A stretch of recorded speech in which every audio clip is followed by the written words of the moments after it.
So, hello and welcome back to another Improvement Season podcast. It is me, Pascal Steve, and on the other end is Steve Hall. I am back from the holiday.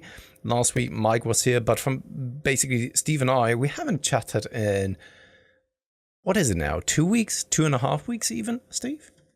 Yeah, I was just thinking how long had it been, because we recorded and we recorded 2 episodes ahead of time. That's true. That would be missing for a week, and then we also didn't record because me and Mike recorded. So yeah, we definitely haven't spoken for a good 2 weeks or so. Yeah, something like that. And you wanted to put out a disclaimer? Just in case, yeah, if people hear some noise on my end where it sounds like I'm having some building work done, it's because the neighbors are having building work done, and I live in London and the houses very often are not detached. So yeah, we have the same walls that we share, and so it might be a little bit noisy on my end, but hopefully nothing that is too off-putting, more off-putting for me. So far, I haven't heard anything, and for me personally, so there's not a fan now in the background, running in the background, but there's actually a mobile or movable aircon. It is, yeah, it's amazing, Steve. Today is the very first time that I set it up in my office. The last couple of days it was on the other side just to test things out, because as already explained, at some point we will kind of build another room here upstairs, and we just needed an aircon. And I had someone over to actually take a look at our property and see whether we get a proper kind of aircon installed. But because of the house and how it was built, it's simply not possible without spending tons of money. And funny enough, one company has created a new kind of movable air conditioner. And that one is amazing, amazing. It is very quiet.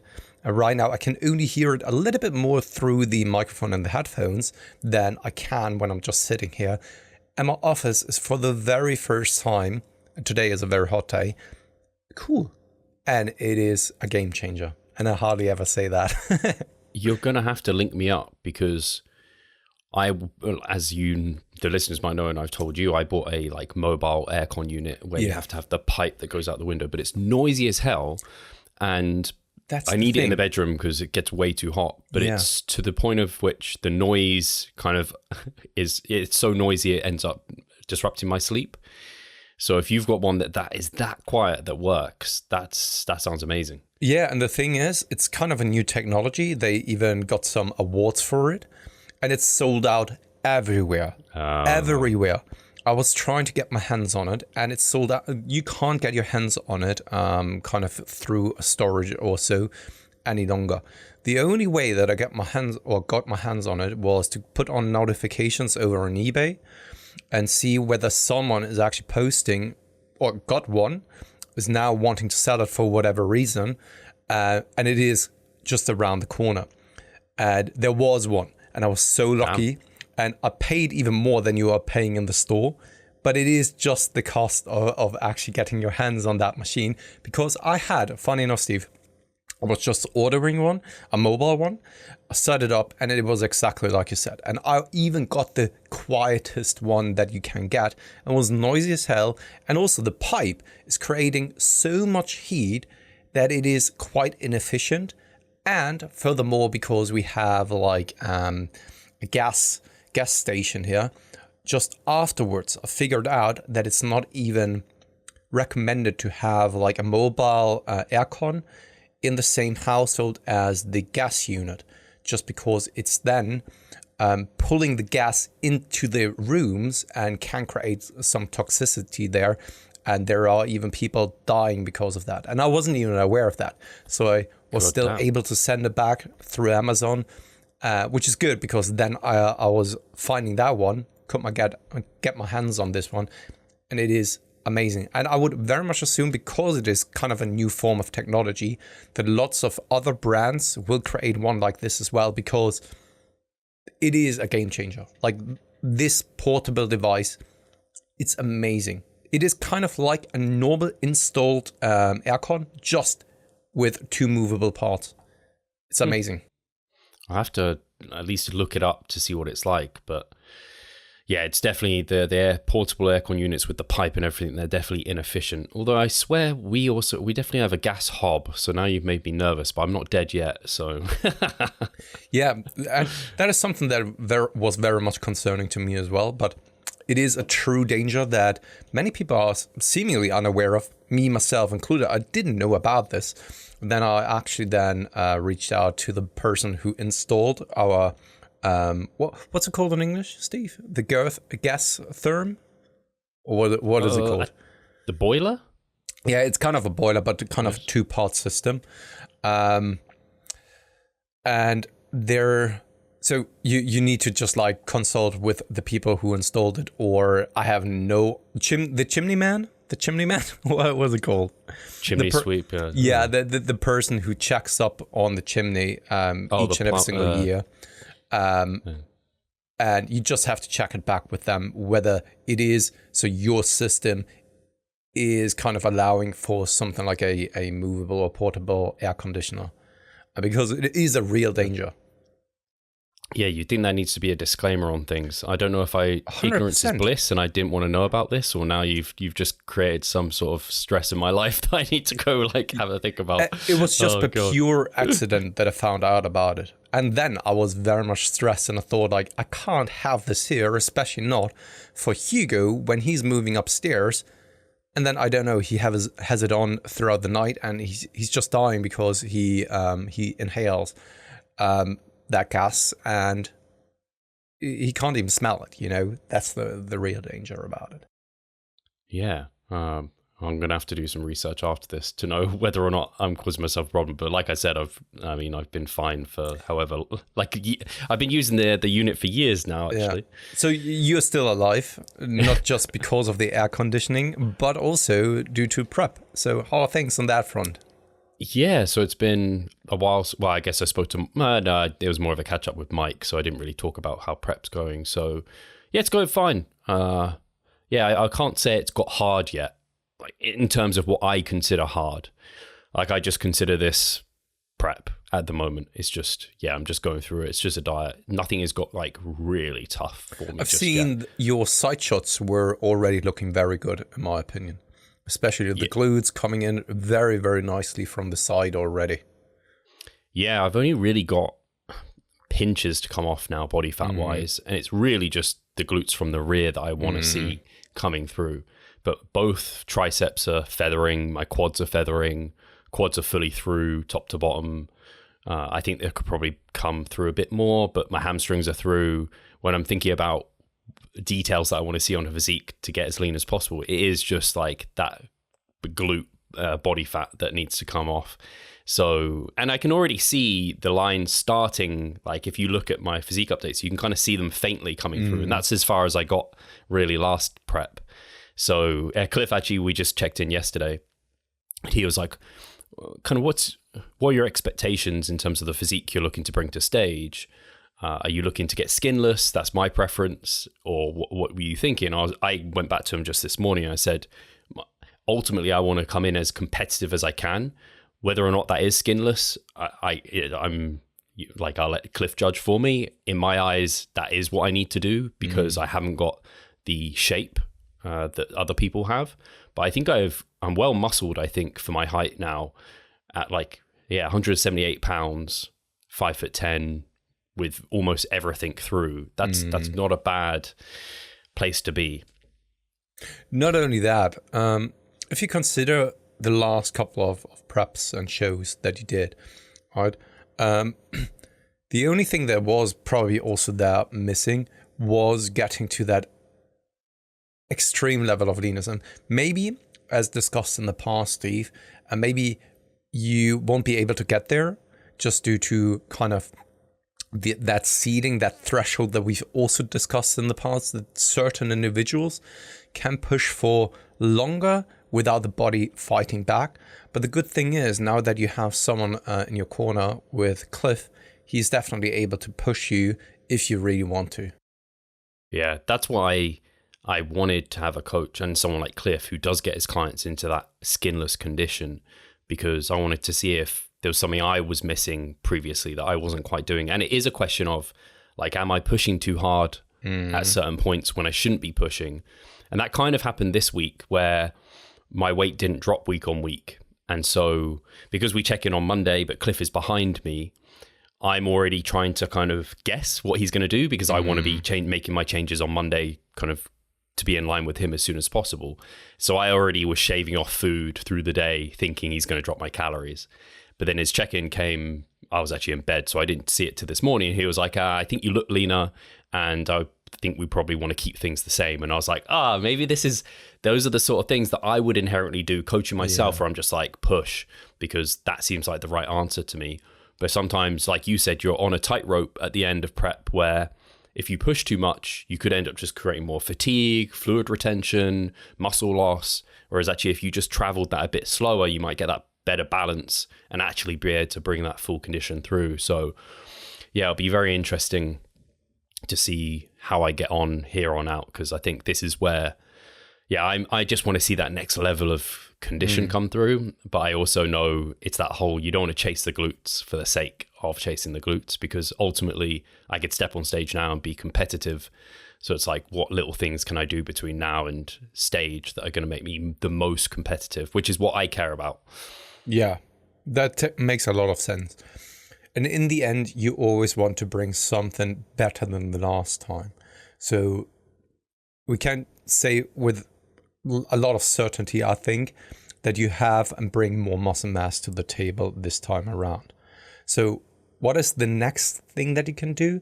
Posing has probably improved as well, ticked off. So the only thing that can be then a difference to the last prep in comparison that you haven't ticked off yet is kind of level of leanness.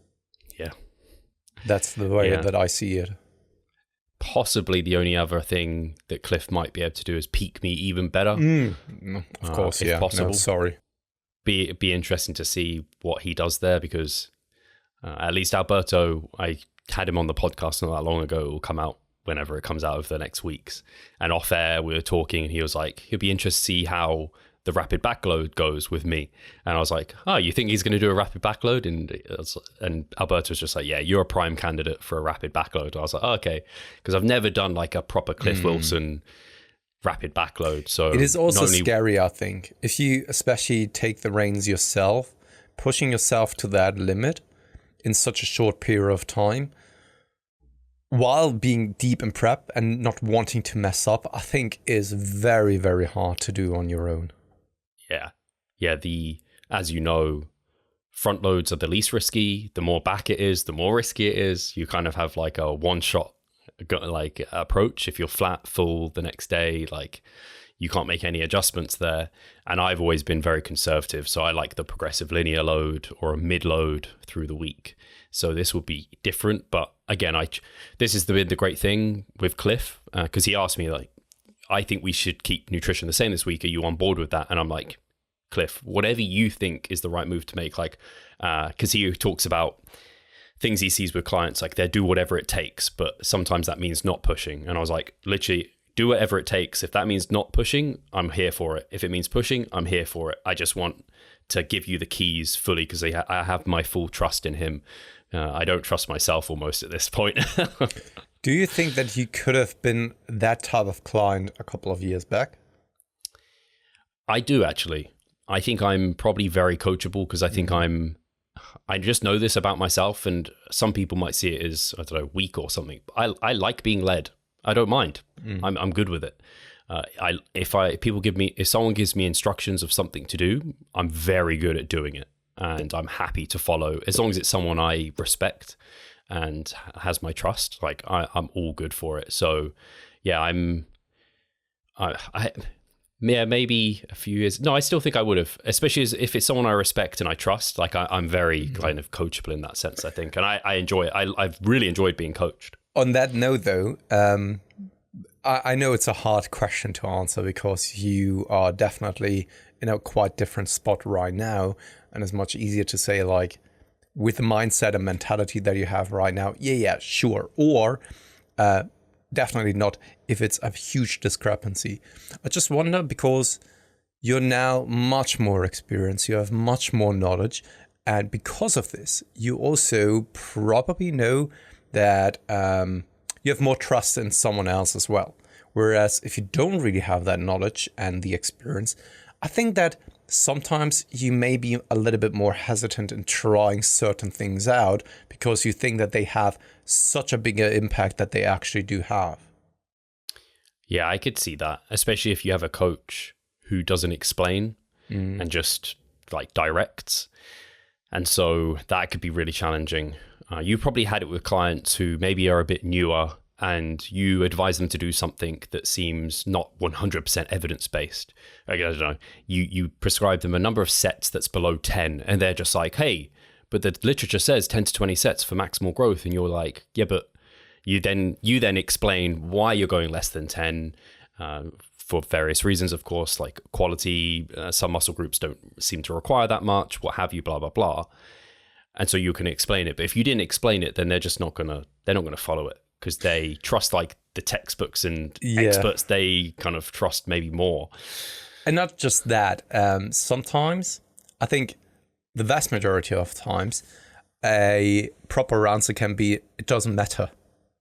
And that is hardly ever satisfying to the person who wants to hear a clear result, who can't live with an answer like it doesn't matter. But often it really doesn't matter. Those small minor details. As you know, Steve, like it takes years of consistent hard work to build something. And if you do marginal things, it probably won't really matter in the long term. And if then someone is asking, like, I don't know, a certain question, and you just reply, doesn't really matter. And they are pushing you. They want a more satisfying answer to them. And the only thing that you can say, like, it really doesn't matter.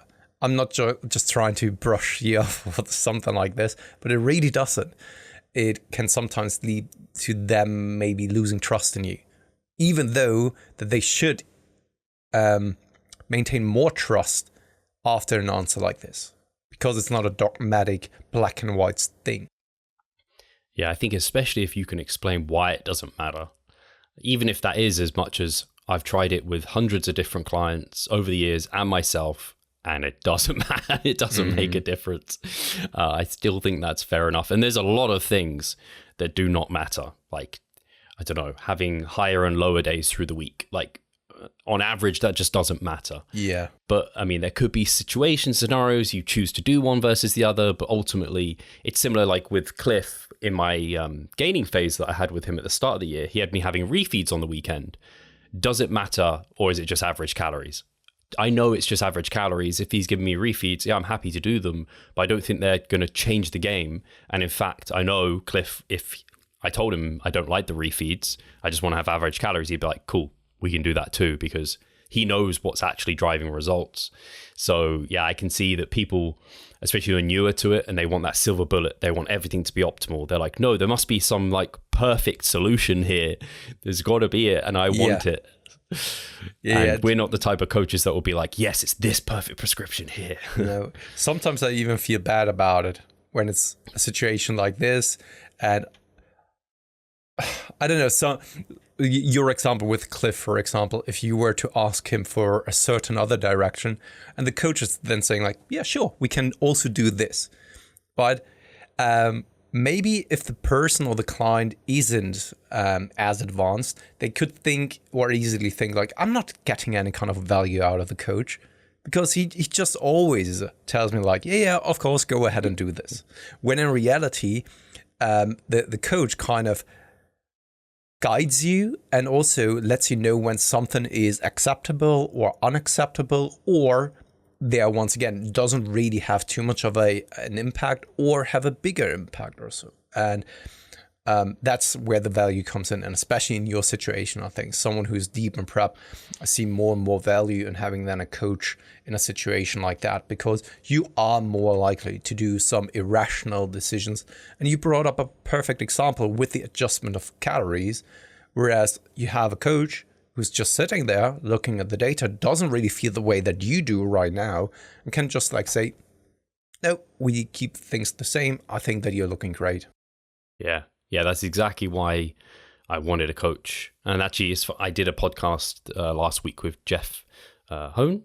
his name is. My Muscle Podcast, I think it is. But he was asking me like, what's the main differences or what value have you massively seen from having kind of Cliff in your corner? I was just like, I think the main thing is he saved me from myself in many situations where I would have made an adjustment or a call that probably I didn't need to yet. Like I would have dropped calories harder, or I would have worn my weighted vest for steps. And I often see that with our clients where they want to make a change or they're thinking to, and we hold them back from making that because the type of people we work with are similar to ourselves, where we want change. We want to push forward more. Like we're just eager and kind of go-getters in that sense. And yeah, we aren't the type of person that really needs, some of the clients do need pushing, but I have had a good chunk of clients who need kind of holding back in some ways. So I do think that's, one of the big values is, especially towards the end right now, it's kind of saving myself from myself. But also, it's like we said before, at this stage of prep, like you want to hold on to your food. Like and part of me is like, if you want to keep my food high, let's keep it high. Like that's nice, right? So I also want Cliff, if he feels that we need to push, I want him to push me. Like I'm here for that too, because it might be that you're trying to, it's sort of like when you get close to failure and you flinch or you try and kind of stay away from failure on a set, but you have to stay locked in, focused, take that muscle as close to the fire as possible. At the end of prep, like sometimes you're trying to do things to feel better about it, but actually you need to push yourself harder. You need to get really uncomfortable. So I'm also here for that. No, absolutely. Steve, keep that thought. I just have to shut off the aircon because it's actually getting cold here. Too cold. which is crazy. Just give me a second. Do you not see the progress you would like? Are you sick of writing your own programs? Or perhaps you need some accountability in order to stick with a plan? Then it's time to start working with us. We at Revive Stronger offer a truly personalized coaching service. You'll get more than just an email with some macros or random cookie cutter program. With Revive Stronger, you will be the center of our attention. You will receive your own fully individualized training protocol alongside a customized nutritional strategy. We created the coaching around your needs, wants, personal preferences, and your own unique lifestyle. Every single week, we delve into your program in order to make appropriate adjustments so that we get the most out of your time and the best possible outcome. We help both female and male athletes to seriously change their body composition by adding more muscle mass and decreasing fat tissue. No matter if you're a competitive bodybuilder or just want to look better, if you need help with your progress and taking your physique to the next level, our coaching is for you. It's time to make a change. Sign up today and let's revive stronger. Man, what a good problem to have. It must be good because the aircon unit I use upstairs, it gets really hot up in the loft, by the way. Like it just is horrendous. I put it on a good hour, maybe 2 hours before I go to bed. And even then when I get into the room, it's like, it's cool, but it's not cold by any means. And I set it on 16 degrees, so it should be nice and cold. And I basically just have to leave it on for me to then fall asleep. I wake up in the night and it's a bit chilly, so I turn it off and then I go back to sleep. But yeah, it must be a really good unit if it's doing that. I mean, so far I am super satisfied, and from the reviews that I've also watched and all that kind of stuff, other people are also very, very impressed with that. Because once again, it's kind of like a fully installed air conditioning, but you can move it around, and it's quite incredible, to be honest. The power, the efficiency, even the loudness. I am very happy for the amount of money that I spent for it. And right now, I lowered the temperature by 2 degrees up here in a matter of like half an hour. And now I can turn it off.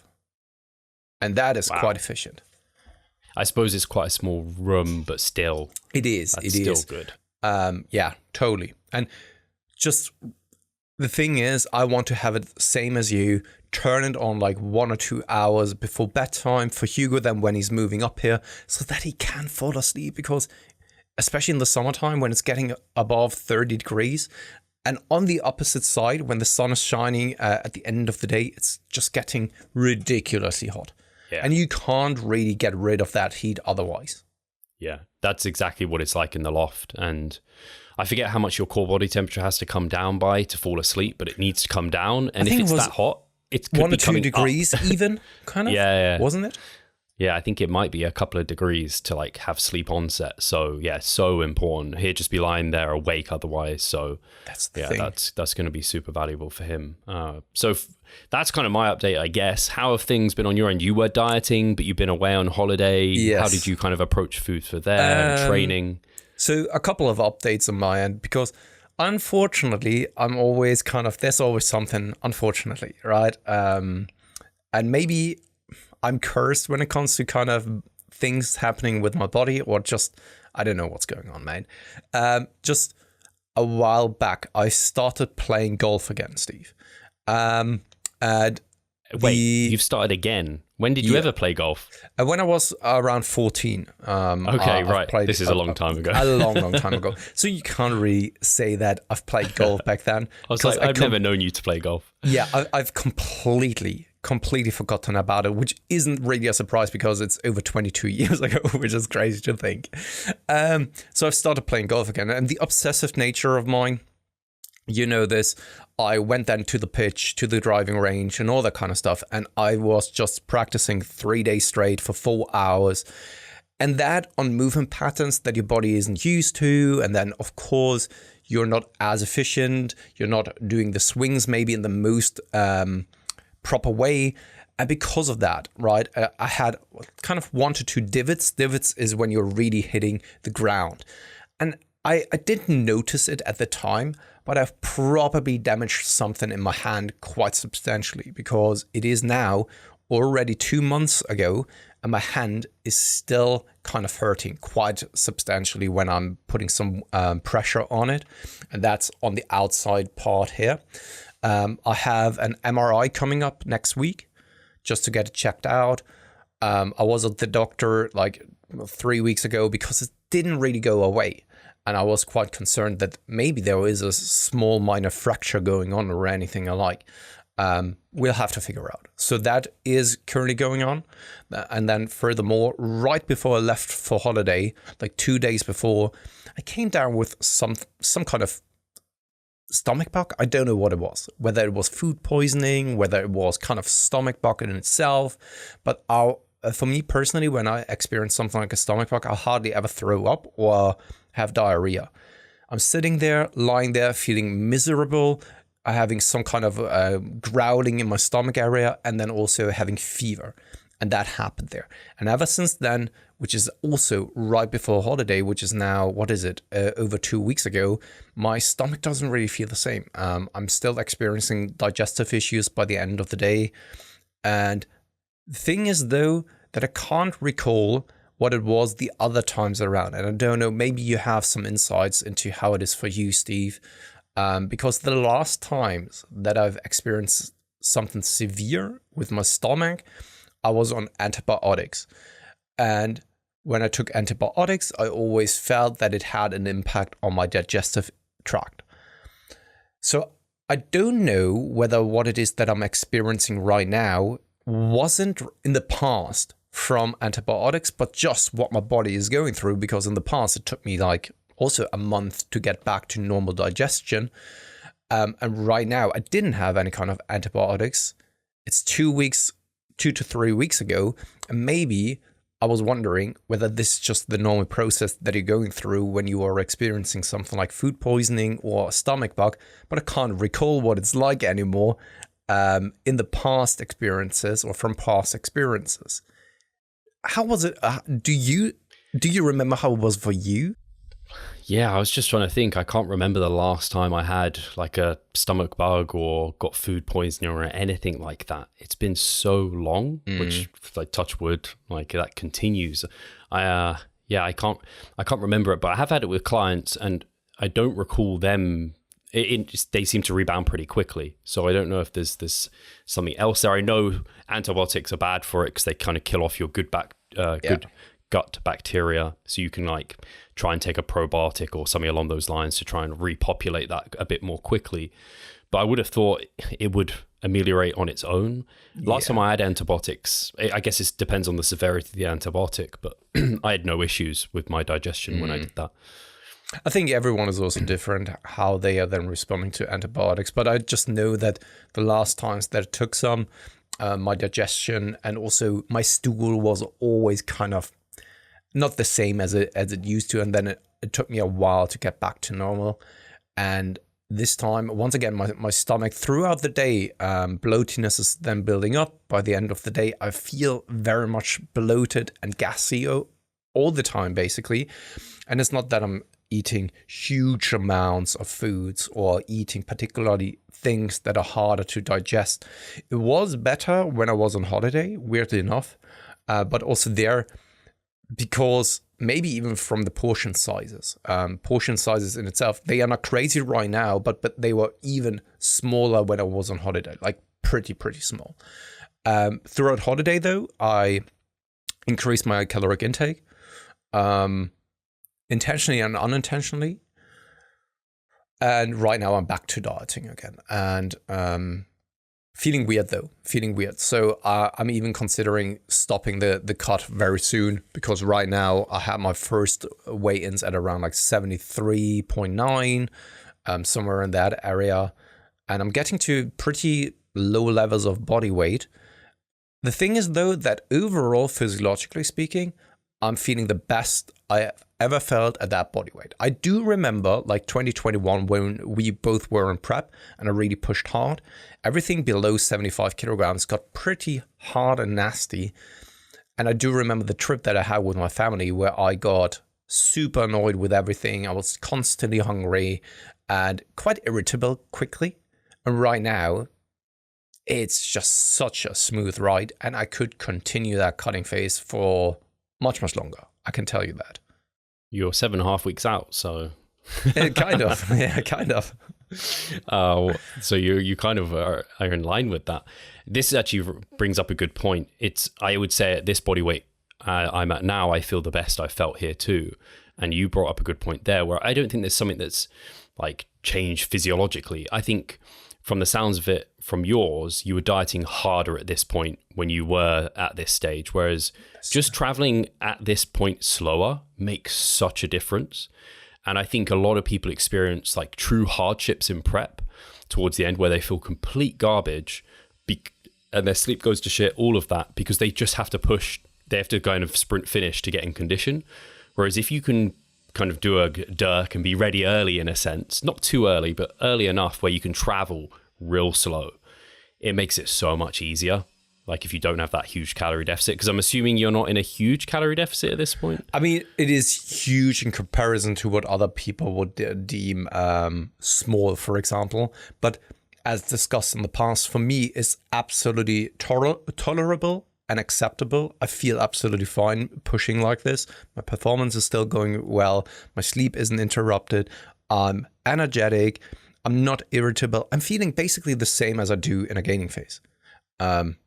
That's the way that I feel right now. But you have definitely a point in that, Steve, because back then, 2021, I really pushed down on the gas pedal and I cut out basically all of the carbohydrates because I needed to, right? In order to create that deficit that was necessary so that I'm losing fast enough. And the only thing that I had was, of course, carbohydrates coming from vegetables. And other than that, it was just pure protein. And right now, I have still kind of my fruits and all that kind of stuff, right? So my caloric intake is higher. I'm probably losing slower, or I am losing slower. And I have a little bit more to eat, more carbohydrates for sure. And I would very much attest that this is also the reason why I'm feeling that well. Yeah. So you mentioned that you're thinking about stopping it. Is there a reason why you'd stop it or wouldn't stop it? Or it's just because of my stomach. I don't know if I'm putting, and this is just like pure speculation, right? Because it hasn't really gotten better, or i.e. it was better during the time where I was eating more, during the holiday, more calories, that is. Yeah. And not as monotonously. Because right now I am eating basically the same stuff each and every single day. And it could very well be that it was food poisoning and I'm unaware of that. And what I'm eating right now is the same as what I ate when I was getting food poisoning, and the body is trying to reject that or respond negatively to it. I don't know. This is just like me not knowing what's going on right now and trying to find an explanation. But it could very well be that it's just like too monotonous when it comes to the food variability that I have right now, and that I'm just putting unnecessary stress on myself right now when it comes to this. This is the only reason why I'm thinking like, okay, do you want to stop? Is it really necessary? Because it's not necessary to continue cutting. As I already said earlier, I'm just cutting because I want to. Because I want to look good, I want to feel good, I want to be at that lower body weight throughout the summer especially, right? But there is no true pressure in getting leaner or anything alike. That's the thing. I don't know if you have any thoughts surrounding this, Steve. My immediate thought is, what was your stage weight in the end? It was 72.3. I think it was the lowest. So you're only like a kilo or so away from 1.5 kilo, yeah. Jesus Christ, man. Yeah. And I mean, if you've gained muscle over the year, like since 2021. That's the thing. I don't know, Steve, right? Because whenever I see myself in the mirror, for example, I'm not taking regular check-in pictures and all that kind of stuff. So I truly think that I've gained muscle mass, especially on the upper body. I would be very surprised if I haven't. But there's still a discrepancy, of course, when it comes to the level of leanness. And 1.5 kilos it doesn't really sound like a lot, but 1.5 kilos, if it's from pure fat mass, it is still a lot. And that can be the difference in the definition that I'm not seeing right now. Because from the rear, my glutes are now quite visible already. You know, The back, I can't compare anymore because my back is now tattooed. So I can't compare whether I'm now leaner on the back side of things. So the only way that I can judge things is my front side. And my front side, as you know, especially like the upper body, abs, chest, is my weakest body part and is the one that is the hardest to really bring out the definition. And my legs are hairy, so you can't really see the definition there. You had surgery too, right? So that would only favorably change body comp, I guess, in terms of how you look. But man, yeah, you're very close to stage. I can see, like, I don't know. Obviously, it's you and where you're at, but I could see the temptation to do like a WMBF Germany show, just get up there and be like, yeah, I'm just gonna fucking go. Yeah, but to be honest, Steve, the last time that I was on stage, I still said that I had probably another 2 to 3 kilograms that I could get off of my frame when it comes to fat mass to really, really, really be kind of nasty lean. 3 would be a lot. Yeah, 3 would be a lot. You're absolutely right. But more so 2 to really bring out all of the spots surrounding the body. And right now, that would mean that I would need to lose another 4 kilograms right now. And that is a lot if you really think about it. Like at the end stages. And I'm far away from end stage, in my opinion. Especially also because the way that I feel is just feeling so good and normal that I have the perception that I'm even further away from being competitive.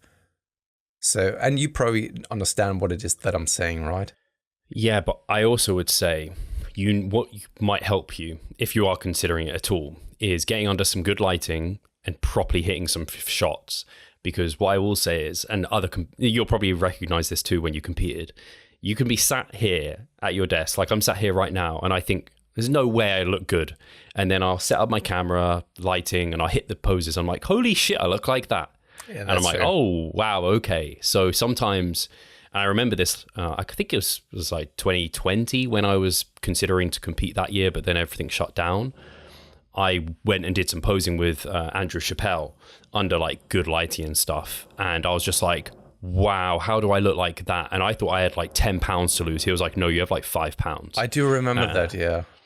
So I think if you were to do something like that, where you got yourself under some really like pretty decent lighting, or just like took some proper shots where you could see your physique, you might get a better idea of where you're at. You're absolutely right in that, Steve. Also remembering back when we were getting our tan, And it was the very first time that I had that I was shaved, that I got a tan on. And then you took some pictures from the backside of mine, where then the Christmas tree came out and the glutes were looking already very, very good. I was just like, no way. I've never seen myself this way. And you're absolutely right that you hardly ever see yourself in that kind of fashion unless you have someone who's regularly taking, I don't know, if you're that type of guy who is doing vlogs or so, and someone else is taking some videos of you training, or you're posing in gym lighting and all that kind of stuff. But at home, just like walking around or getting up in the morning, right, going to the loo and just seeing a little bit of your titties, for example, in the mirror, it's probably not going to cut it. No, exactly. That's actually something else I was thinking. I was like, hey, maybe you want to do like some sort of photo shoot or something. If you can arrange that, give you a reason to get as lean as what you're already getting. Because if you've got there relatively comfortably too, that's pretty cool. And I think for a photo shoot, you'll probably be lean enough for a photo shoot. No doubt, actually, you'll be lean enough for that. So it's just something I've been considering doing a photo shoot like the last month. I just need to put a finger out and try and like find someone to do it. You should definitely do that, Steve. I know. Because this is the biggest that you've ever been, and probably you will also be the leanest that you've ever been. And would be, I think for you especially, because you've logged all of your journeys so far, taking it to the stage. You can then look back at some point and have it like a diary for yourself. And I think that this is probably going to be quite amazing at some point, like in 20 years, 30 years or something like this. It's funny, I was just thinking the other day, I was like, maybe I won't do my weekly check-in anymore. And I was like, people interact with it a little bit. I don't know if it's putting me off, and maybe I want to hide away and not share it. And then I was like, Steve, just do it. Like, why wouldn't you? Like, just post it and don't think too much about it. I kind of edited it this time with like a Super Saiyan fucking thing at the start, and I was like, I'll just enjoy it. Because I think you're right. I will look back, and I do now, like look back at vlogs and stuff, and I might cringe at them, but I'm like, I'm glad that I have that to look back on and be like, this is where I came from. Yeah. So it's kind of like your modern day videotapes or modern day photo albums, for example, that people had in an analog form in the past, and now it's just in a digital form, and you can basically always bring them up if you want to, and you don't just like have to unpack things, put it into the tape player or something like this, you know. And I think that's great, and that's why I also think that you should definitely do a photo shoot, so that, because you never know what's happening in the future. It could very well be, if we're just honest and realistic about it, that it's your very last prep because something happens, you know? And if you then be able to look back at some point at your very, very best that you've ever looked, I think that you can look back in a very proud manner. Yeah. No, for sure. I agree. It's that, what's it called? Memori, something, memento mori. I forget what it is. The like Latin saying where it's like, at some point you're going to die. Yeah. It's something brutal like that. Yeah. It's just like, remember you're going to die. Yeah. And it's just, it's good to remember that sometimes. It's essential. Actually, a nicer way of saying that is YOLO. You only live once. It's the modern way of saying that. That's a bit of a kinder way to think about it. I want to come back to this golf. Are you still playing golf then? I had no idea you were even playing golf. You're skiing now, doing golf. Yeah. You have your motorbike. Yeah. And so days after that, I was still then going to the pitch, and it didn't really feel great, right? Because every single time that I put, once again, some pressure on the outside of my palm, and due to then the golf cup, of course, swinging in your hand, it caused kind of some pain. But once again, while you're doing it, you are kind of switching off. It's kind of like being in the gym. Whenever you have sometimes some injuries, and you're doing a movement, you think like, hey, everything is fine. And then you're going back home, once the body is calming down, once kind of the adrenaline is gone as well, you start to really feel the pain. You start to really feel uncomfortable. And that is also where I was just kind of rational, even though I've just started again. I wanted to, of course, also get my license now. And I needed to immediately put a break on it, which is unfortunate, but there And it wasn't easy, to be honest. I was a little bit like, shouldn't I just, isn't there a way? Maybe it's not that bad. Maybe it just needs like 1 or 2 weeks of rest. And I then gave it 1 to 2 weeks of rest. Didn't get any kind of better. Thought like, okay, let's do a little bit longer. Maybe wait until like holiday. Then it should be fine, right? Now it's after the holiday. It's still not fine. And I haven't really played in now 1.5 to 2 months. I think it is. It's unfortunate because right now is summertime. You just got back and playing, and you're of course eager of playing a little bit more. And now you immediately need to put your foot on the brakes. That is hard, in my opinion, but it is the right thing to be doing. And I need to get it checked out. Not that there's anything that is very much kind of bad and I'm just making matters worse or so. I guess there's a lot of little bones and stuff that could be in there fractured. That's the thing. The problem is just like I can't really locate it. So I'm kind of putting some pressure on it when I'm just pressing with my other hands. I've been to the doctor. He was pressing around, no pain whatsoever. It's only when I'm putting pressure on it. And that's why we need to get it checked out now. Get an MRI, and then we most certainly know what it is. Final question on golf. Sorry to keep bringing it up. I'm just interested now because I'm like, hey, I didn't know this part of Pascal existed. Are you doing full rounds, like 9 holes or 18 holes? Yeah, okay, exactly. You're properly going for it. Exactly. So the 18 holes I'm not allowed to do so far because I haven't purchased my license. So I needed to do a theoretical test, and then of course a practical test with a Golf Pro. I did not know that was a thing. Yeah. And the thing is, though, that I am already allowed to play the 9 holes. That was coming from the Golf Pro. He said, like, all right, Pascal, you're free now to go and play on the 9 holes. Practice there a little bit. Come back to me in the meanwhile, do the theoretical part of the license. Once you have this, once you think that you're ready then to play the 18 or like proper holes, let me know. He's then monitoring things, and you need to have then certain score on a certain amount of holes in order then to get your proper license, which then allows you to play all of the holes and all of the golf pitches basically in the world. Most of them, not all of them, but most of them. I guess when I played as a kid, then this was probably a course where it was just not one they required these sort of things, because it was just, I don't know, a general course, not like a more professional one.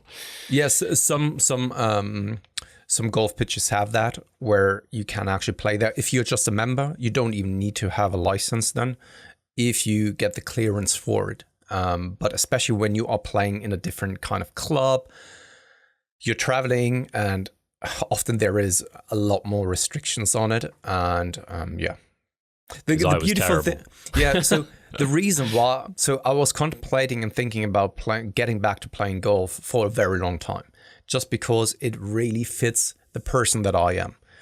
I like being in nature. I like being on my own. I like to have my own pace when it comes to practicing. I like to not be responsible and also reliant on other people. And it just, and also I didn't really want to spend hours somewhere else, right? Or kind of need to travel. And that one is just like 20 minutes away from me, which is perfect. So it combines a lot of things that just fit the person that I am, the personality type that I am. I can be quite obsessive. Golfing is all about practicing, right? And that suits me quite nicely. I like being in nature. That's perfect. I can get a lot of steps in being in nature at the same time, and also fulfilling my needs or desires of just like being on my own and still doing something that feels productive, and not just like walking through the forest. While yes, it can be satisfying, I would probably quickly get bored after a short period of time while doing something like this, if it's just there by myself walking through the same forest that's just around the corner. And this gives me the sensation of doing something productive in combination with then the other things that I've just mentioned. funny, and probably the reason I'm digging into it a bit more is because I can't remember which client it was, but one of them was saying how they're going to play some golf, and they were like, you don't think that's going to interrupt my bodybuilding, blah, blah, blah. And I was like, no, golf is, unless you do something silly, like injure your hand or like, I don't know, swing in a particularly awkward and you strain something. Golf is one of the most like great thing to combine with bodybuilding. So it was like lighting up things in my head where I was like, maybe I should play some golf. I think I said to Charlotte recently I wanted to do like what's the one where you just smack it? I forgot what that's even called, but one of those, just like go and hit some golf balls. The driving range. Driving range, that's the one, yeah. Pitch and putt was like what was in my head for some reason, but yeah, I was like, that is the perfect like combination sport to bodybuilding, because like what is it really realistically going to do? It's so low impact generally. But I think that in my research, when it comes to injuries and all that kind of stuff, it is more common to actually experience some injuries while golfing than many people believe, because of the movement of the body and the swing, way. Yeah, exactly. Like there are common things when it comes to kind of golfers. I think it's called golfer's elbow, bro. Exactly, right. And not just that. I mean, there are plenty of things that can happen, of course, still. So, and especially when you have that repetitive motion all of the time and you're overdoing it. I think though that for me personally, it's perfect for me right now, and that's why I discussed things with Katie, because I was thinking about it for like, I think the last 2 to 3 years. And I never really got to it because I was just like, oh, no, really, should I do it? I don't know. It's also, of course, it costs money. It's not crazy expensive. I think many people think that is incredibly expensive, but it isn't any longer. Also due to COVID, they really had to open up. Of course, there are different clubs with different policies, but the one that I'm attending, or where I'm now a member at, is actually quite reasonably priced. And they want to attract a different type of person as well. And you can walk around like with tattoos and with more casual clothing, whereas other clubs are very strict when it comes to especially clothing. And are also a little bit more exclusive when it comes to the pricing and all that kind of stuff. But the one where I'm at, mate, it's just, I'm going there, I can do my own thing, and that feels just great. And the good thing is that I can do it whenever I want to. So I could even get up at 5 a.m. on a rest day, go there and play. And I don't have the feeling that I'm kind of wasting the time that I could spend with my family, because that is something that really has always bothered me with tinkering on my motorbikes, for example. I felt like it's a fucking waste of time that I could spend either working or with my family. And this way I can still do it at times when my family isn't around, and only for maybe 1 or 2 hours, it's still acceptable. When I'm tinkering on my motorbike, just getting to that old garage of mine where I was a member at, it took me 45 minutes. And it felt like a waste of time. And this, I think, due to really bringing it back to fitness and also your clients, I think it is and can be a great substitution, especially when movement is a concern of yours. So when you're not really getting a lot of steps in, or you're in general throughout the day and throughout the week quite sedentary, this can be a very easy way of getting some activity in, because it's not just about moving, also walking. It is also, of course, you're swinging the golf pitch or the golf club, and it's much more intense than you really anticipate at first.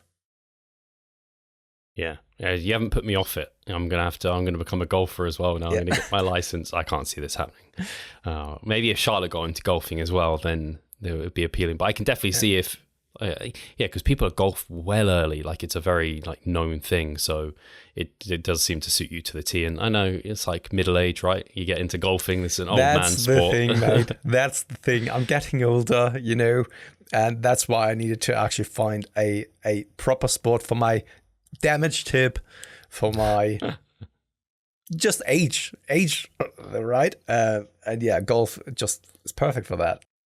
But I think it's good. I think like sometimes I look at what I do on like in the year, I'm like, what do I actually do that's not just like my training? Like sometimes I go and see a film. Now and then I saw Deadpool this weekend with my mate. So that's good. Like it's good social doing those. And I appreciate it.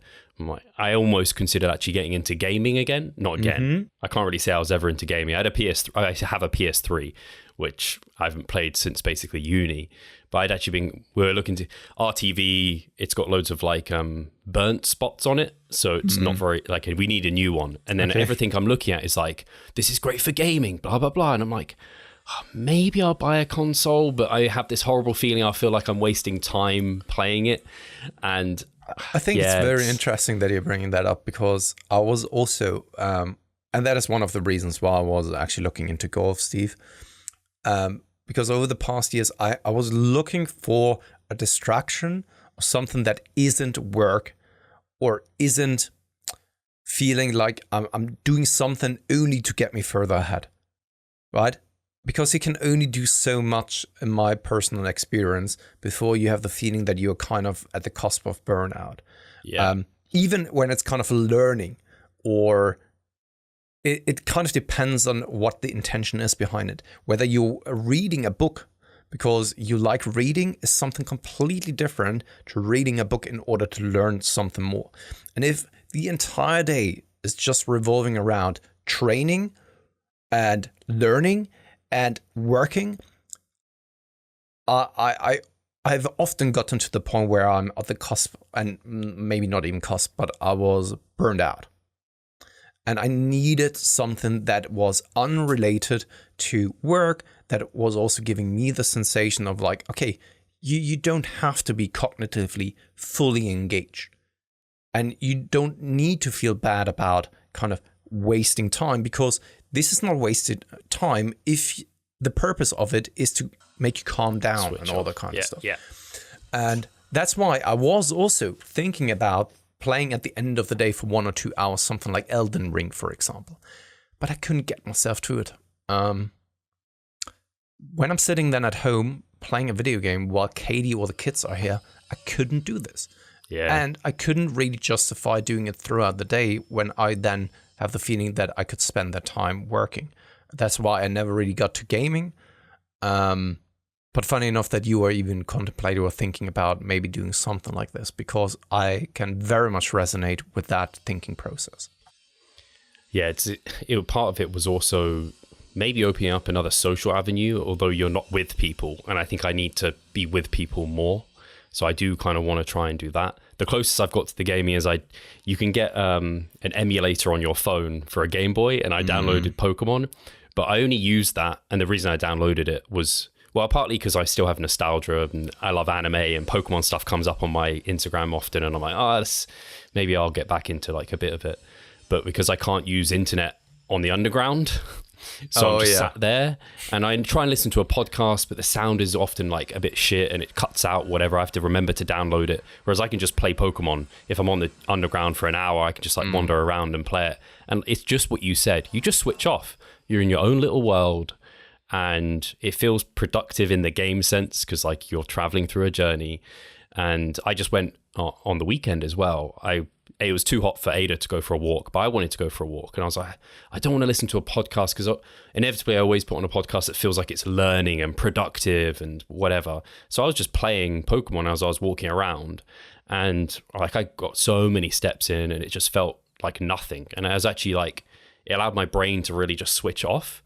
So I know exactly what you mean. It is that trouble. I think it's something related to, why have I forgotten his name? The big podcaster. Chris Williamson. No, the other one. Joe Rogan. The next one. Huberman. There we go. Huberman. So like the whole thing is like human protocol, and like, I'm going outside, not because it's a beautiful day and I want to get like to de-stress. It's like, no, I have to go outside to get my steps in, to get sunlight in, because that's going to optimize my circadian rhythm. Then I need to eat, not have caffeine at this time because of this. Like you end up becoming like a robot, and we're not robots, we're humans. So I think it is important to have these periods of time where it's like pure switch off, pure just like indulgent into freedom of trying to be productive, because ends up making you more productive. It's like sleep.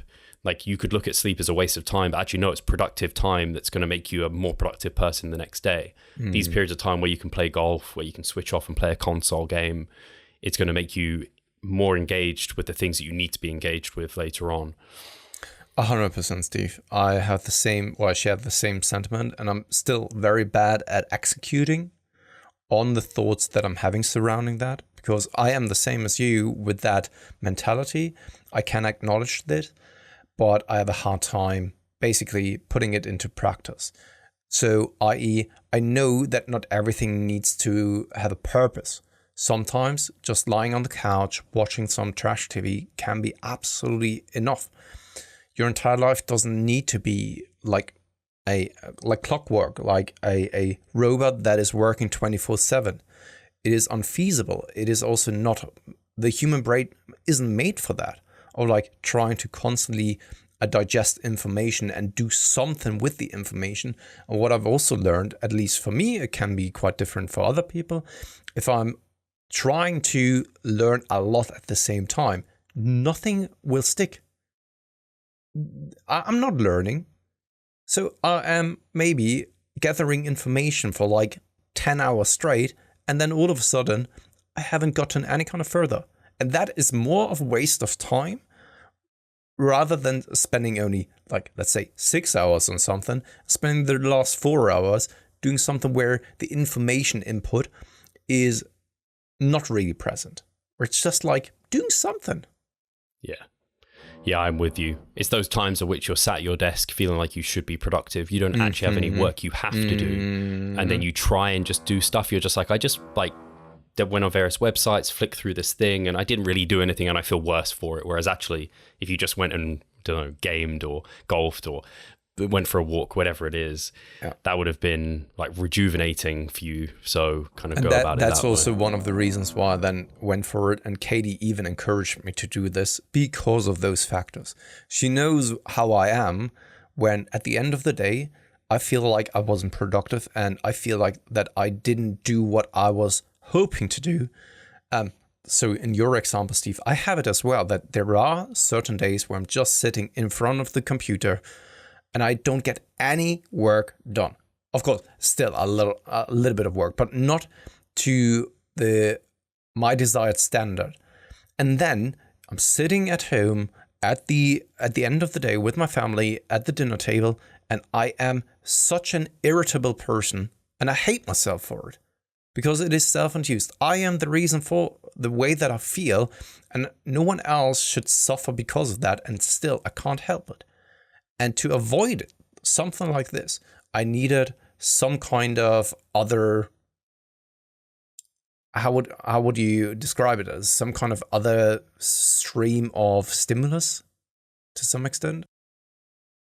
I'm the same way. I end up getting irritable when I feel like I haven't been productive through the day. So normally I can find tasks when I get into those situations. It happened to me the other day where I was like, I can't be productive doing whatever it was I was trying to do. So I'm going to switch, and I created a vlog. I was like, that's easy work that I don't have to think deeply, and I can just kind of string it together, but it feels productive. Whereas if I'd spent time trying to, I don't know, research something, or it just wasn't working for me. So sometimes it's like the work becomes stale and you need a new novel stimulus type of thing. I'm sure the audience can relate to a lot of things we've said. I really do hope that the audience can relate to that. And on that note, I would end the show as well. So thank you very much, guys, for listening, tuning in, and also hopefully being subscribed and leaving a like as well. And furthermore, if you have any kind of input on my stomach situation, I would very much appreciate the medical advice from the audience as well. Disclaimer, of course, it's not medical advice. It's just kind of recommendation, of course. And Kefir. Yeah, exactly. And Kombucha. Steve, do you have anything else that we want to let the listeners end the show with?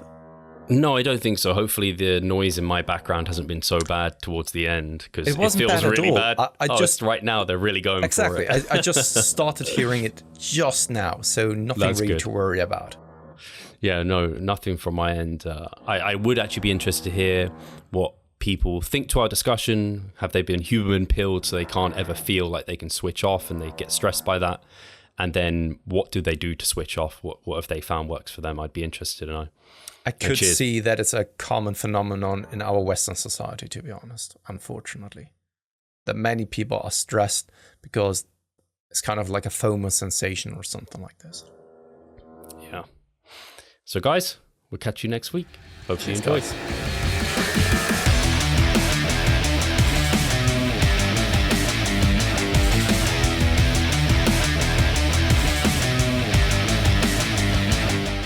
Losing weight fast while maintaining muscle mass. Sounds too good to be true, doesn't it? It isn't though. It's reality and we know how to do it. And we will help you achieve this. The Minicut Movement is an 8-week fat loss program to make you lose a huge chunk of fat while maintaining muscle mass at the same time. We will support you from the beginning to the end so that you see the results you would like to and come out of it much stronger. You'll receive a fully automated spreadsheet that is based on your nutritional needs. You can choose between 6 different male and female training templates. Over 30 videos will guide you through each and every single step of the Minicut so that you're getting the most out of your journey and that you always know what to do. But the best thing is that you can start whenever you want. The Minicut Movement is open 24/7. So if you want to learn more or you're ready to sign up, hit the link in the description below. So let's revive stronger together.